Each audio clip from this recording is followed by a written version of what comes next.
Hi అండి, అందరికీ నమస్కారం. మా గిరిజన ప్రాంతంలో పసుపు సాగు ఎలా చేస్తారో ఈ వీడియోలో చెప్తాను. మా గిరిజన ప్రాంతంలో ఎక్కువగా చేసేది పసుపు, తర్వాత అనేది మిరియాలు. ఈ పసుపు పంట అనగా ఒకే సంవత్సరం నుంచి అయితే రాదు, 2 సంవత్సరాలు ఉండాలి. పసుపు మొక్క నాటిన తర్వాత మనము 2 సంవత్సరాల తర్వాత తవ్వుకోవాలి. అప్పుడే మనకి ఎక్కువగా పసుపు అనేది. మొత్తానికి అయితే మేమైతే ఫుల్లుగా అలసిపోయాము.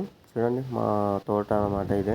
మేము కష్టానికి 2 సంవత్సరాల తర్వాత ఆ కష్టానికి ఫలితం దక్కుతుంది. చూస్తున్నారు కదా, ఈ విధంగా కలుపు అనేది తీస్తున్నామండి. ఇది తీయకపోతే పసుపు అనేది అస్సలు అవ్వదు. తీసినప్పుడు మా చెయ్యులంతా ముళ్ళులు అలాంటివి కంపలు రక్కిస్తూ ఉంటుంది. చూస్తున్నారు కదా, ఈ విధంగా అయితే మేము లాగుతున్నాం. చూడండి ఎలా ఉందో కలుపు.